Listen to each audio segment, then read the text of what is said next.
my name really is Julie. But in French, Jolie means pretty, and I like that. Now him, over there. That's my husband. His name's Lester.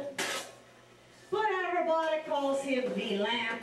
And if you don't talk French and you don't know what that means, I'm going to tell you now. It means ugly. So together with Jolie and Villain, we're pretty ugly.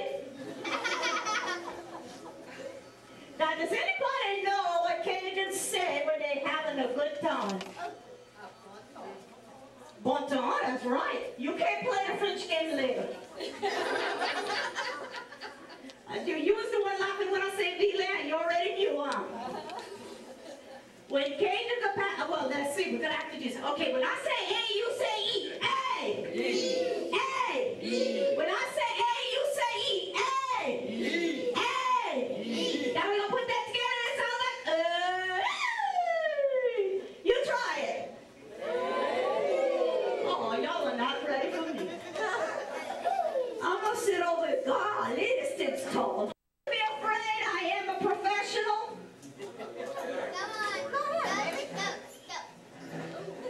Take your time.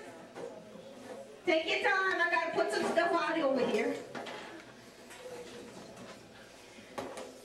I brought a lot of stuff just in case. You gonna need some help getting way up there? Let's see. Let me put it down and we'll pull you back up again. Oh, I'm not that strong. Okay, there you go.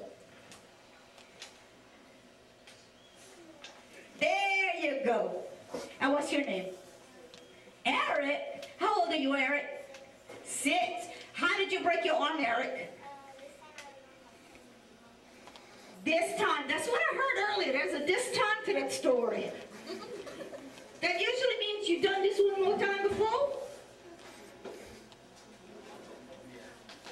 You did this once and you liked it so much you're doing it again. It is the story of when a little Cajun boy met an alligator for the first time.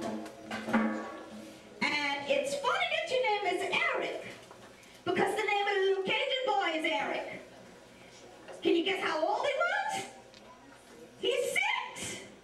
Wow, that's a coincidence, huh? Well, there was this little Cajun boy named Eric, and we're going to hide Eric from most of you, so it'll be a big surprise when we're done.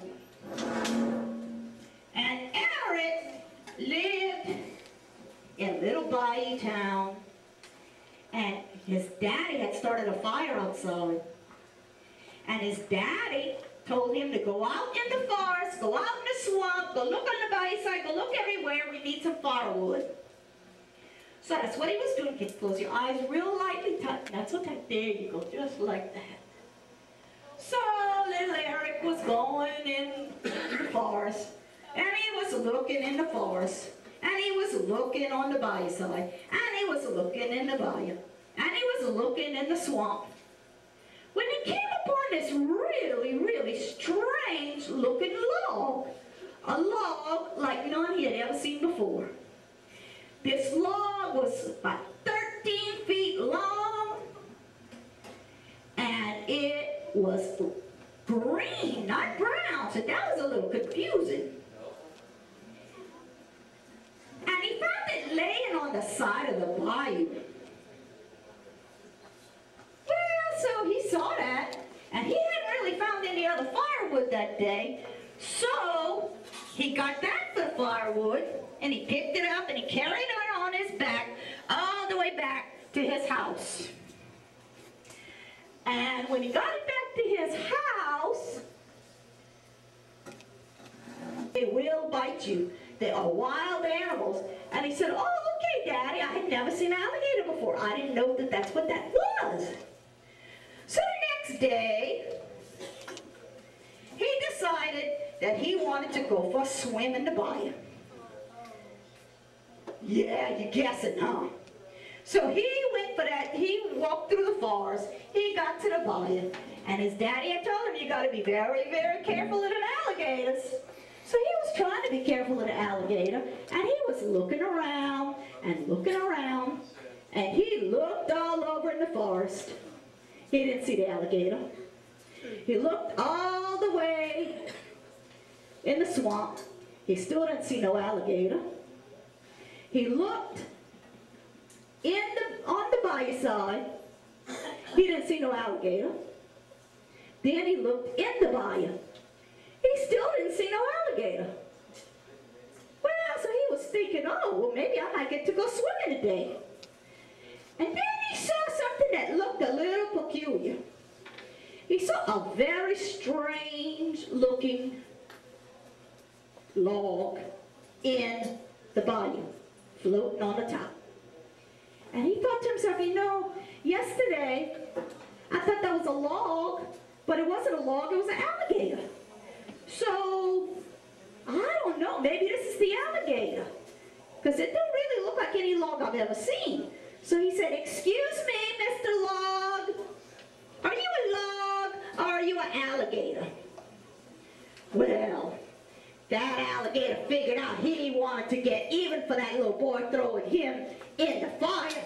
So he said, I'm a log. And he said, oh, really? You're a log?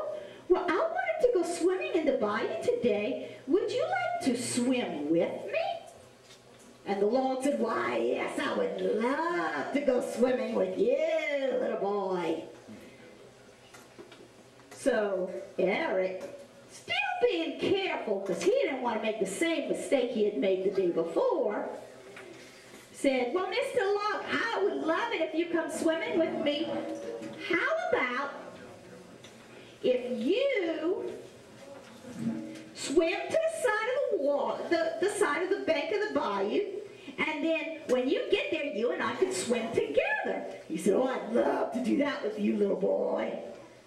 So the log started to swim to the side of the bank. And when he got almost all the way to the side of the bank, Eric told him, ha, ha, ha, I know that logs don't swim, and most of all, logs don't talk. So I know that you are not a log, you are the alligator, and you are trying to trick me, but I'm too smart. Ha, ha, ha, ha. Well, you can imagine that alligator was not too happy that he didn't get too much that day, right? So, the next day, that little boy still wanted to go for a swim. Eric still wanted to go for a swim in the bayou. But he knew he had to be very careful because now he knew all about alligators. You're doing very good, Eric. Thank you for being such a good model for me. So Eric went walking through the forest again. So he looked in the forest. He didn't see the alligator. He looked in the swamp. He didn't see the alligator. He looked on the bayou side. He didn't see that alligator. Then he looked in the water, in the bayou. And he still did not see an alligator. And not only did he not see the alligator, he didn't even see any strange looking logs. So he figured, today's the day I get to go swimming in the bayou. So he was getting ready to jump in.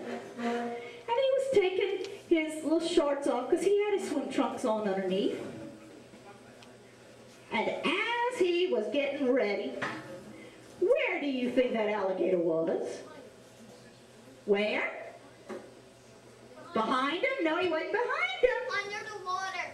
Under the water. He was hiding under the water and only the tippy tip of his nose was showing. So Eric did not know that alligators could do that. So Eric was getting ready to jump in. And that alligator just saw him coming. And that alligator figured, ooh, I'm getting me a good meal today. So he was getting all excited, licking his lips. And then when Eric jumped in the water, the alligator opened his mouth and Eric jumped right into that alligator's mouth. Well, all of a sudden, the alligator from inside his mouth hears, "Hello, Mr. Alligator. It's me, Eric. Remember me from yesterday's?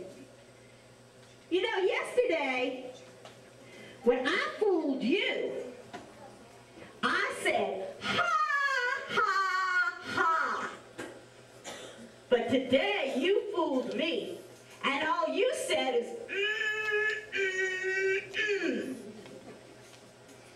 Now, what's the difference between and ha, ha, ha? What? He's talking with his mouth full. With his mouth not full, but wide open, right? So when the little boy told the alligator that, the alligator did not want to be shown up by this little boy. So the alligator said, I can laugh louder than you. So laugh, open your mouth wide and say, ha, ha, ha. Go ahead. Ha, ha, ha. And you notice you have to open your mouth to say that. And when you do, Eric jumped out of that alligator's mouth. And he ran back. And that alligator was not happy because that alligator now did not have any food for the day. And if you wonder what Eric would look like inside an alligator, it would look like this.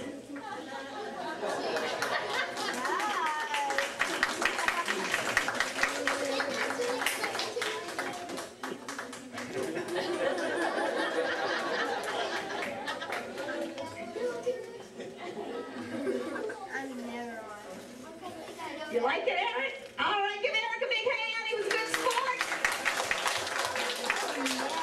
Look how Doug, you blocking the camera. Put him next door. Hey. Teen Cajun girl. That's okay. We're gonna pretend. What's your name? What? Kobe. We're gonna pretend Kobe's a girl today. I'm sorry. I didn't have any girl Cub Scouts. You look more like a girl? Okay, this is the story of a little Cajun girl. And she's called the Little Melting Cajun Girl because of a very big reason. Everything she touches melts. And that can become a very serious problem. And Cajuns tend to get married rather young. And her daddy wanted her to get married because after all, she was 17 years old. But no one would marry her because everything she touched melted. But there was a cure. If someone could figure out something that she could touch that she would not melt, then they would be able to marry her. So people fought long and hard, and then one day, her daddy was the mayor of Chauvin, so he said, we're going to have a contest, and if anybody can come up with something that the Cajun girl would touch that she would not melt, they will get to marry her. So the first young man came up, and he gave her a pirogue made of wood. Wood doesn't melt, but guess what? As soon as she touched it, it melted. So then,